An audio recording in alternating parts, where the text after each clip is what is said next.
Una gran luz con cabellera blanca y larga vendrá y pasará sobre la tierra. Y también os digo que esa luz con cabellera hará un gran terremoto aquí en la tierra y una gran revolución sobre todos. La gran luz con cabellera larga pasará de oriente a occidente, alterando el eje de la tierra. La luz con la cabellera, todos la podrán ver y muchos temblarán. 20 de enero de 1984, Villa Alemana. Muy buenos días, muy buenas tardes, muy buenas noches a todos los que nos escuchan, a todos los que nos ven. Ya estamos en nuestro tercer capítulo de Provincia Secreta, en donde es un podcast híbrido, nos pueden escuchar, nos pueden ver, y estamos muy contentos porque ya en esta temporada que estamos hablando sobre mito y leyenda desde la provincia, ¿no es cierto?, de esta ciudad de Quilpué, Villa Alemana, estamos ya incorporando elementos bien interesantes y historias bien concretas propias de nuestra ciudad. Y bueno, saludar a nuestros amigos que nos acompañan. Don Félix Valdés, muy bienvenido. ¿Cómo está usted? Hola, buenas. Bien, tomando un poco de trago por ese sinsabor que acabo de escuchar de hace muchos años, sobre todo de mi niñez. Claro, sí. Bueno, y tenemos peregrino. Y tenemos también a don Gabriel Castro, que nos narró este texto. Gabriel, ¿cómo estás? Y cuéntanos de inmediato qué fue lo que nos leíste. ¿De qué se trata? ¿Un cuento? ¿Es una historia? ¿Una noticia? ¿Qué fue lo que nos leíste? Yo me pregunto lo mismo. Bueno, primero que todo, gracias por participar, digamos, en un tercer episodio de Provincia Secreta. Y creo que es un tercer episodio como bien importante en el sentido en que creo que estamos frente a uno de los mitos o leyendas, enseguida vamos a explicar de qué se trataría, quizás el más importante de la historia reciente de esta zona, tan importante que trascendió posiblemente por todo Chile, digamos. Estamos hablando de la Virgen de Peña Blanca, o algunos dicen de Villa Alemana, digamos, como que se disputan, tan importante es. Y lo que leí fue uno de los mensajes que entregó la Virgen el 20 de enero de 1984. Y recordarán que en marzo del siguiente año, efectivamente hubo uno de los terremotos más grandes, digamos, bueno, es tierra de terremotos, un terremoto muy grande, que de alguna manera pareciera que esta ¿no es cierto?, predicción se cumplió. Dictada, y bueno, esa es la gran pregunta. ¿Qué es esto? ¿Es historia? Sí, es historia, esto ocurrió, pero realmente la Virgen a través de Miguel Ángel transmitió estos mensajes, o había un intermediario que el Miguel Ángel, con su pasado, digamos, bien especial y bien complejo, a lo mejor no era capaz de construir estos mensajes, por lo tanto quien estaba al lado con un altavoz retocaba el mensaje y lo mandaba así como lo escuchamos recién. O la tercera opción, y ahí estamos en el terreno ya de lo mágico, o para los creyentes de lo religioso, efectivamente la Virgen de Villa Alemana, o sea, la Virgen María se manifestó en Villa Alemana, en Peña Blanca, y habló a través de Miguel Ángel. Claro. No sé.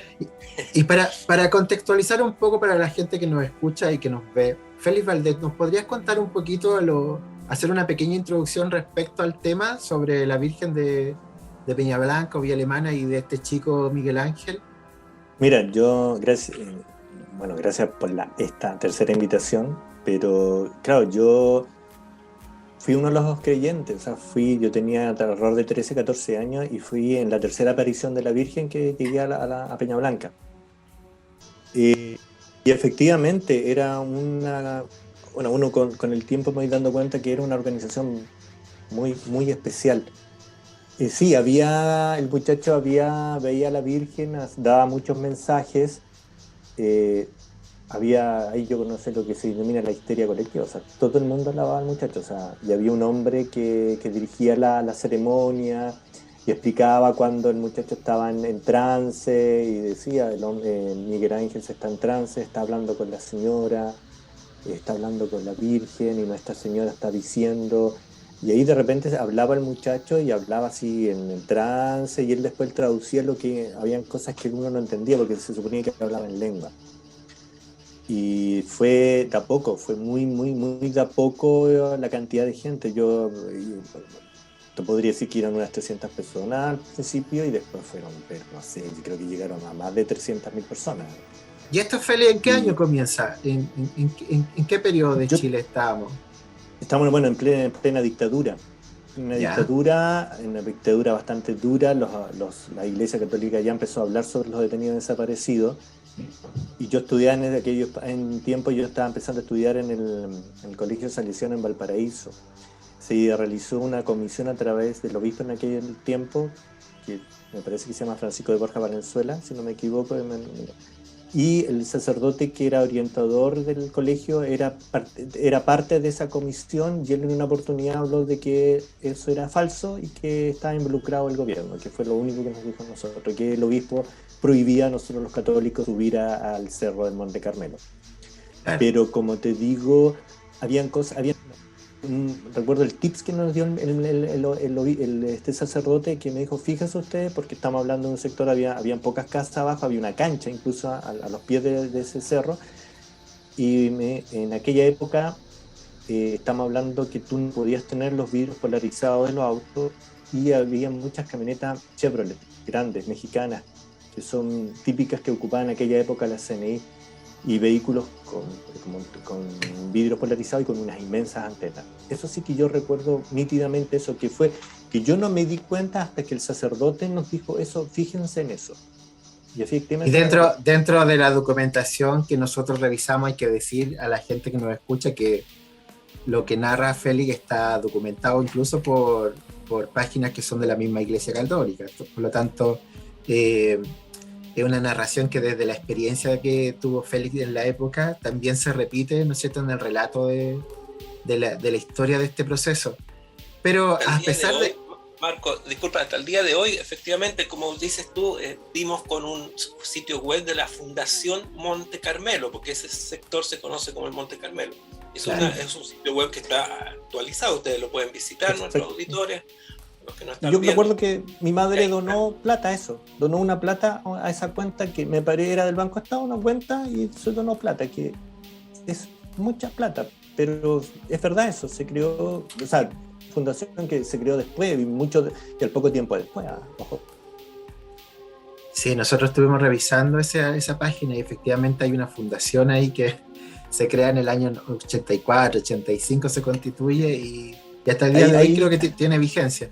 Pero lo interesante de esto, disculpa Félix, lo interesante de esto y el vínculo que nosotros queremos dar, obviamente contextualizando y sabiendo en el proceso en que estábamos, pero si lo llevamos a la temática, ¿no es cierto?, del mito y la leyenda, lo que hablaba Gabriel, y aquí te paso la pelota, Gabriel, en cómo lo podemos nosotros, este hecho, que pareciera ser un hecho histórico, ¿no es cierto?, en donde tenemos este personaje, Miguel Ángel, y tenemos esta figura de la Virgen María, y entendiendo lo que leíste en un principio, que si lo llevamos a algo tan sencillo como decir, bueno, ¿pasó algo después de lo que él predijo? Sí, pues pasó, el terremoto del 85, o sea, lo tuvimos.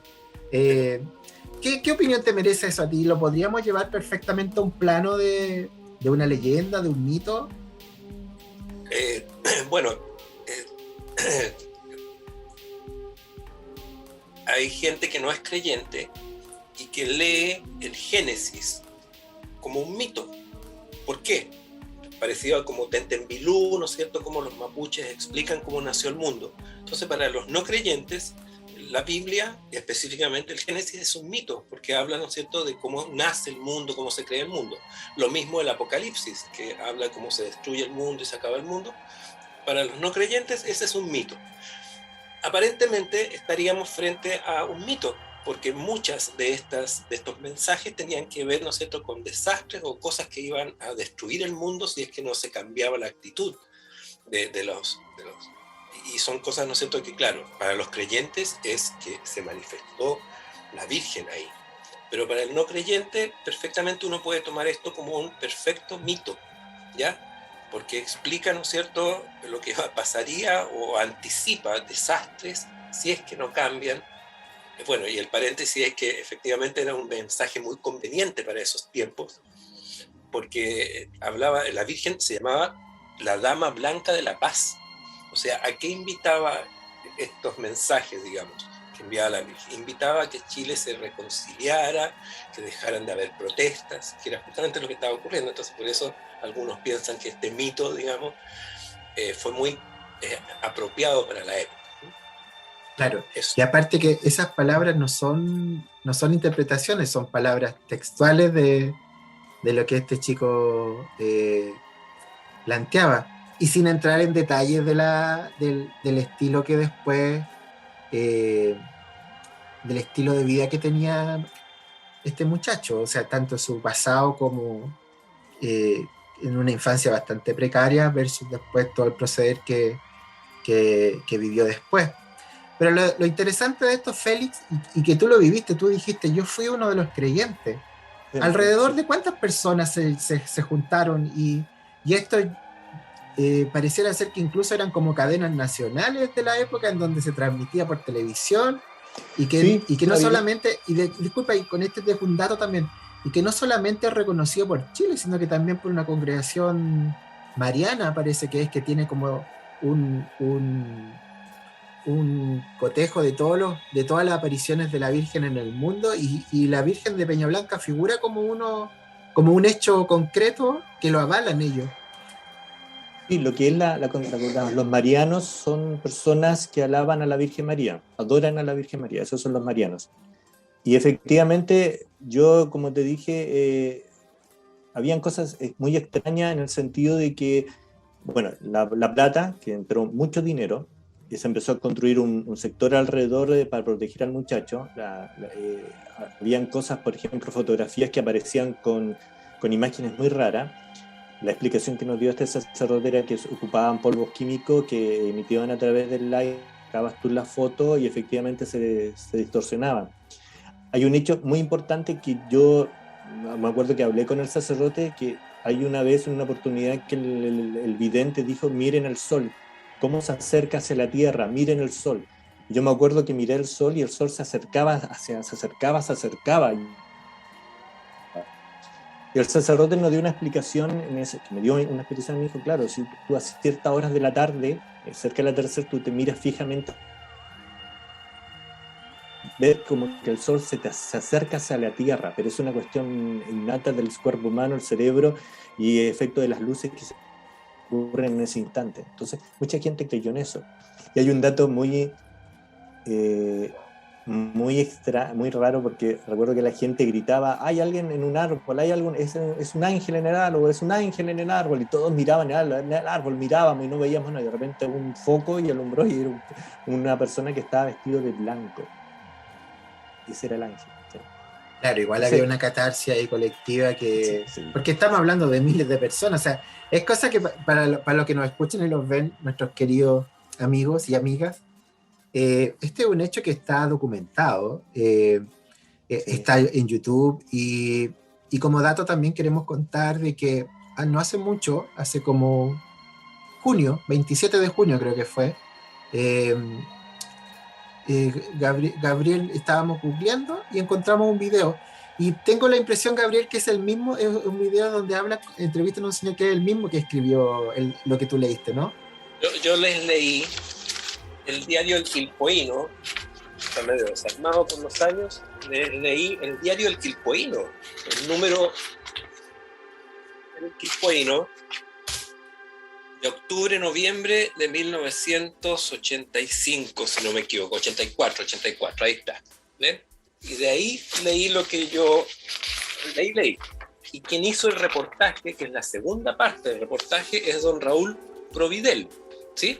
Entonces, movidos por la curiosidad, fuimos, ¿no es cierto?, a revisar en internet, la maravillosa internet, y aparece don Raúl Providel el 27 de junio de este año, hace una semana, como dice Marco, en un video de 1 hora y media, en donde es entrevistado por una agrupación de personas, ¿no es cierto?, que en torno a la Virgen María, y que lo entrevistan, y ahí cuenta él, ¿no es cierto?, su experiencia como testigo directo, digamos, de lo que estamos conversando. Eso. Y eso nos indica cómo persiste, no ya masivamente, así con miles de personas, que vimos fotos ahí, que habían miles de personas ahí, pero persiste el mito. Hay que notar un poco, yo creo que no sé si, por eso la mito y leyenda, yo creo que ese mito y leyenda se mantuvo.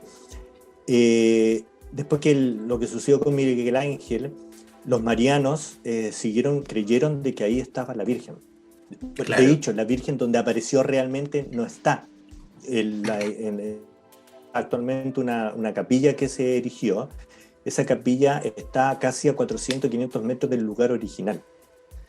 Y la Iglesia Católica, cuando ya pasó los años, la Iglesia Católica, para no perder esa cantidad de fieles, que hasta el día de hoy parece que es muy grande, erigió y comenzó a apoyar a ese grupo de personas que siguen creyendo, de hecho, siguen creyendo que ahí había una Virgen. Independientemente, y por eso dice ellos, no sé si es un mito o una leyenda, porque al final lo que ocurrió ahí no fueron apariciones, o sea, ellos tratan de creer de que existe eso, pero eran tantos los fieles que hay, que la Iglesia Católica se involucró, y yo creo que fácilmente compró los terrenos de ese sector y erigió ahí una iglesia, básicamente. Ahora, hay que tener dos cosas fundamentales y históricas. Aparte del problema, y había un problema interno dentro de la Iglesia Católica de dos obispos que estaban en aquella época peleándose el legado. Don Emilio Tagle, legado del obispado, que tuvo más de 15, 30 años, y dejó una huella muy profunda dentro a los católicos, y apareció Francisco de Borja Valenzuela con un razonamiento más intelectual, con otro pensamiento más de cristianismo, comparado con Emilio Tagle, que, ojo, él se creía príncipe de derecha y ultra, él casi prácticamente prefería las misas en latín.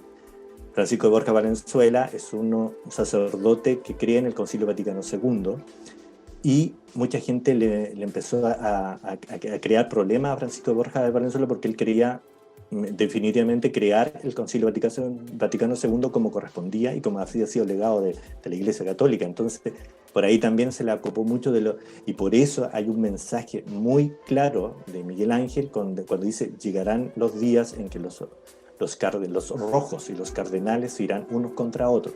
Efectivamente era por este problema interno que había dentro de la Iglesia Católica, de la diócesis de Valparaíso específicamente. Entonces, mira qué interesante. Disculpa, Fede, qué interesante. Perdona. Yo creo que también es una leyenda y es un mito también. No sé si cae en eso. Perdona que el entusiasmo. Sí, no te preocupes. Independientemente, es una historia, pero extremadamente, independientemente de, como les decíamos al principio, si fue verdad, si efectivamente la Virgen apareció y habló a través de Miguel Ángel, si realmente había un truco ahí, ¿no es cierto? Y un truco como los magos, que había ahí alguien con un megáfono que hacía el truco de decir lo que decía supuestamente Miguel Ángel. O si realmente Miguel Ángel, ¿por qué no? Dentro de todo su pasado, digamos, de adicciones y de abandono y todo su perfil, era capaz de producir estos mensajes, ¿por qué no? Independientemente de la respuesta, que la tendrán o se la podrán armar los televidentes o los auditores, mejor dicho, fue súper conveniente tanto para el gobierno como para la iglesia lo que ocurrió. Sí, y también pensar en las posibilidades de cómo se podría construir un mito o una leyenda en relación a un contexto nacional, en relación a un contexto institucional. Y me pregunto yo cuánto de la historia que conocemos, cuánto de los mitos y leyendas que conocemos también tienen un origen desde esta posibilidad. Hablamos de posibilidad porque en el mundo de la fe también es importante decir que queremos ser bien respetuosos. Esto es un hecho concreto que desde un análisis histórico que ocurrió década de los 80, bajo un contexto régimen militar, ocurre esto de un chico que ve a una imagen divina que es la Virgen y le envía mensajes que están documentados, que que están grabados, ¿no es cierto? Y que la idea de esto es poder generar, ¿no es cierto?, un pequeño análisis y poder determinar de las cosas que nos rodean, de las cosas que son cotidianas nuestras, como una ciudad.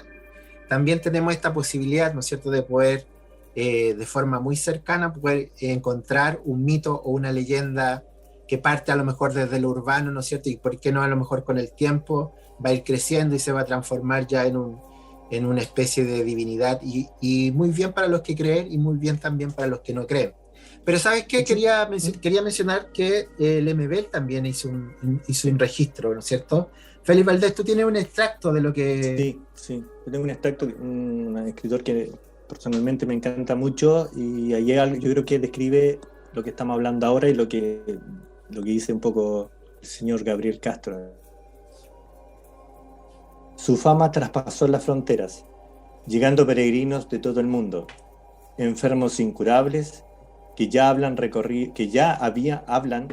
recorrido otros santuarios tan taquilleros como Lourdes, Fátima y Lo Vázquez, gringos sudorosos por leprosos de la India, locas sidosas y desahuciados que salían enfermas de sanas, agradeciendo a la Virgen el milagro, besándole las manos a Miguel Ángel, que inmutable recibía las donaciones voluntarias por el pago de sus poderes curativos.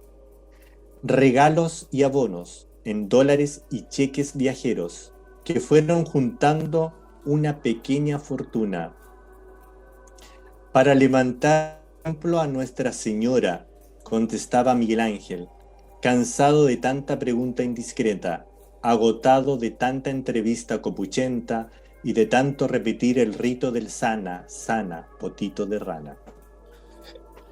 Lemebel. Don Lemebel. Don Lemebel. Sí. Oye, chicos, el tiempo es algo que pasa y es inevitable. Y estamos ya llegando a término. Nos quedan un par de minutos. Pero antes de hacer este cierre, no sé si escuché bien, pero escuché por ahí la palabra Alicán. ¿Qué es Alicán? Alicán. El Alicán es un gran personaje que vivía, un vagabundo que vivía en la avenida El Retiro, donde está el paso del tren. Hay una casa muy característica por ahí que parece... El Alicán era un vagabundo que llevaba los almuerzos. En aquellos años se iba a comprar almuerzos que eran en viandas de 1 y 2, 3. Y ese Alicán era un personaje, una persona que era un curadito que por un vasito de vino o media caja iba a buscar las viandas de almuerzo que daban por ahí cerca. Habían casas que hacían almuerzo y él partía en eso. Y el Alicán vivía en esa zona. Mira, y el Alicán es un gran personaje del Retiro. Un hombre vagabundo, pero que era muy sano en su forma de pensar. Yo lo cuento porque él me ayudó a atravesar cuando iba al colegio. Era así de sano ese caballero. ¿Pero y eso tiene que ver con la Virgen de Villa Alemana? Me perdí. Sí, yo creo que debe haber algo de la bondad del ser humano de creer en algo. ¿Qué te parece? ¿Viste? Ahí está el nexo. Puede quedar para la segunda temporada, ojo. Personajes célebres. De hecho, hay que decirle a los auditores, a quienes nos ven, ¿no es cierto?, de que vienen más temporadas que no tratarán sobre mitos y leyendas, quizás sobre leyendas urbanas, sobre personas célebres de acá, ¿no es cierto?, de esta zona, y así un montón de curiosidades que hacen que la provincia secreta se vuelva menos secreta. Menos secreta. Yeah. Amigos y amigas. Miguel Ángel también ayudó.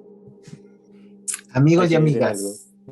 Es importante recordarles dos cosas. Primero, nuestro correo electrónico provinciasecreta@clanrobi.cl, en donde ustedes nos pueden dejar sus comentarios, nos pueden dejar sus sugerencias y sobre todo nos pueden dejar los cuentos. Recuerden que tenemos un concurso. Don Gabriel, hagamos un refresh rápidamente. Súper bien. Así como Félix recordó a Pito de Nada, todavía no entiendo por qué sacó la Alecán. Dilo, Valdés, dilo. ¿Alicán? Es una relación porque, a ver, yo lo veo por la bondad de la gente. Hay mucha gente bondadosa que creyó en la Virgen de Peña Blanca, la bondad Lo de la más probable gente. es que la Lecán haya ido para allá. Lecán puede ser una persona bondadosa. Bueno, tú no puedes concursar, Félix, porque eres parte de la organización, pero si no fueras parte de la organización, si te echáramos, por ejemplo, del programa, tú podrías participar con el cuento de la Lecán. Todo para que concurses en este maravilloso, ¿no es cierto?, concurso de literatura, de escritura. Escribe, por ejemplo, Félix podría escribir sobre la Lecán, incluso inventar que fue a la Virgen Alemana, o a lo mejor escribir y describir cómo fue realmente él. O sea, ficción o no ficción. Lo que importa es que todos podamos, ¿no es cierto?, recopilar, porque este programa tiene, entre otras cosas, esa razón de ser. No hay libros, sí circula mucha historia, pero es bueno que queden en los libros. Están en los diarios, pero los diarios le pasan justamente esto, son muy delicados. Los libros, en cambio, pueden durar más. Entonces, lo que queremos nosotros es recopilar todo ese material, y por eso los invitamos a todos ustedes para que escriban, inventando o recordando personas, sucesos importantes de la provincia de Marga Marga, desde donde nos estén escuchando incluso. ¿Sí? Puede sorprender que de pronto nos escuchen o nos vean, que sabe dónde.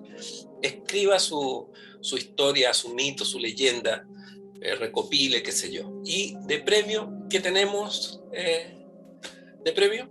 Al primer lugar, tenemos premio sorpresa para los segundo y tercer lugar, pero para el primer lugar... Pero por supuesto, tenemos un gran premio de nuestro artista, pintor, ¿no es cierto?, quilpueíno, M.H., y una polera con el logo hecho por él de Provincia Secreta.